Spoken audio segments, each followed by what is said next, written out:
Everyone, welcome back. We are moving to the next topic. In this video lecture, we will discuss about types of chemical reactions. Here are the types. Number 1, combination reaction. 2, decomposition reaction. 3, displacement reaction. 4, double displacement reaction. 5, oxidation reaction. And last, reduction reaction. Also, on the basis of energy, reactions are categorized into two types, endothermic and exothermic reaction. Let's discuss about all of them. Combination reaction. A combination reaction is also known as synthesis reaction, is a reaction where two or more elements or compounds or reactants combine to form a single compound. Here general equation is given where X and Y are reactants. When X and Y combine together, they give a product that is XY. Such reactions may be represented by equation of the following form. X plus Y gives XY. Combination reactions are usually exothermic reactions because when the bond forms between the reactants, heat is released. To understand this reaction, here one example is given when calcium oxide reacts with water to produce slaked lime, releasing a large amount of heat. So the reaction is highly exothermic. Here we have balanced equation. Second is decomposition reaction. It is also known as chemical breakdown. Decomposition is the process of simplifying a single chemical compound into two or more fragments. Some real-life examples are decomposition of hydrogen peroxide, decomposition of dead organisms. There are three types of decomposition reaction: thermal decomposition, electrolytic decomposition, and photodecomposition. Let's discuss them one by one.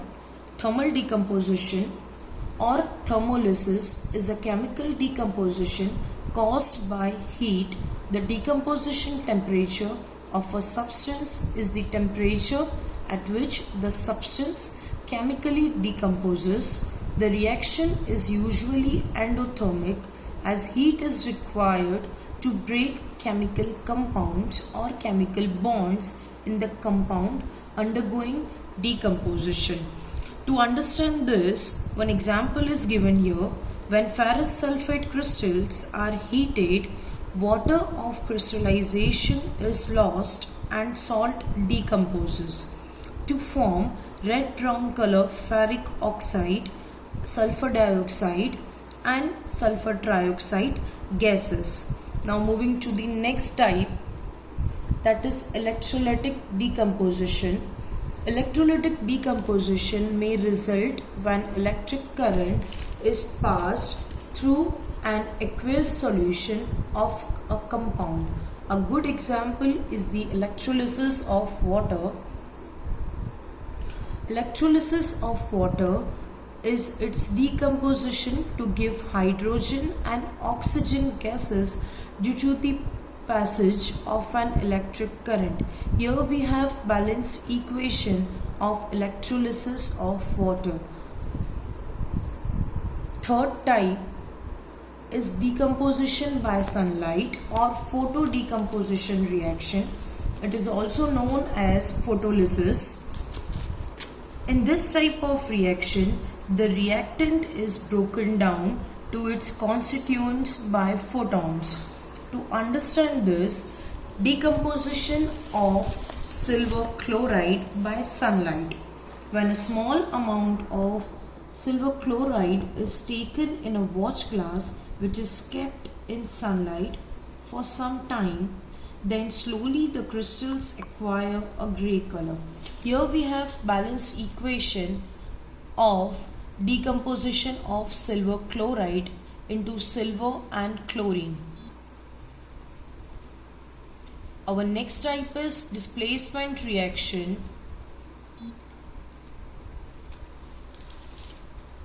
A displacement reaction is the one where the atom or a set of atoms is displaced by another atom in a molecule.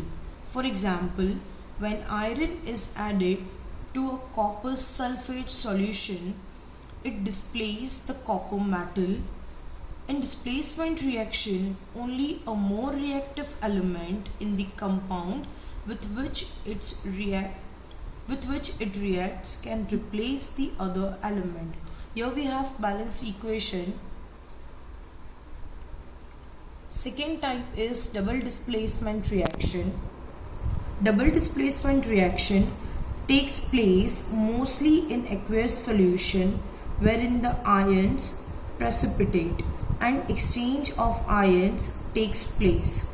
Example, when a solution of barium sulfate is formed rapidly, these reactions are ionic in nature. Here we have a balanced chemical equation.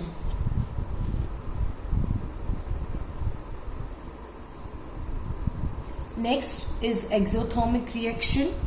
An exothermic reaction is a chemical reaction that involves the release of energy in the form of heat or light. To understand this reaction, here some examples are given.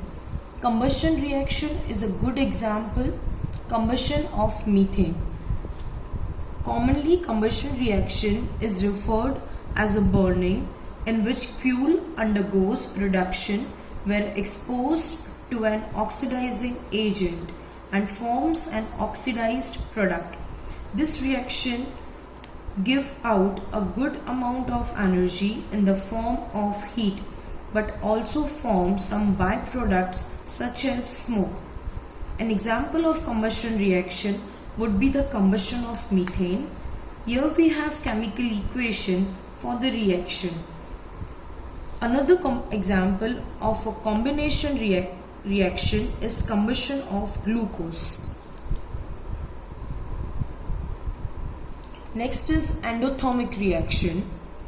In this type of reaction, the reactants absorb heat energy from the surroundings to form products. When a chemical bond is broken, it usually releases energy. Similarly, the formation of chemical bond requires an input of energy.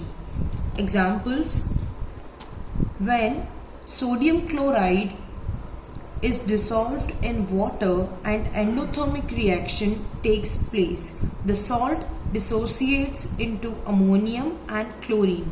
The chemical equation is given here. Now moving to the next topic, that is redox reaction.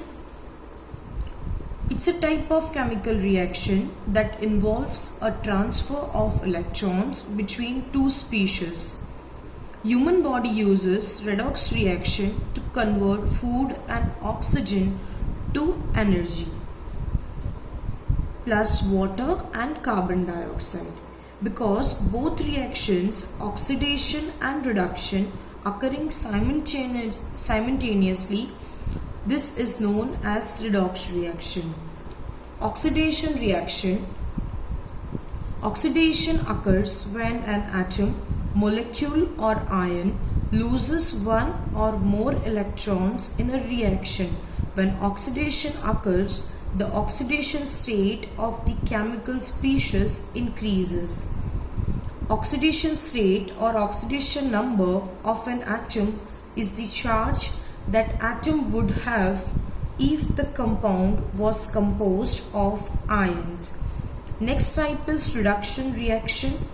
Reduction reaction involves a half reaction in which a chemical species decreases oxidation number, usually by gaining electrons. An example of a reaction is between hydrogen and fluorine gas to form hydrofluoric acid. In this reaction, hydrogen is being oxidized and fluorine is being reduced. This reaction may be better to understand if it is written in the terms of two half reactions. Next example is rusting of iron that involves oxidation and reduction. Oxidation is reduced, oxygen is reduced while iron is oxidized. That's it for today's lecture. In the next lecture, we will discuss about oxidizing agents and reducing agents. Thank you.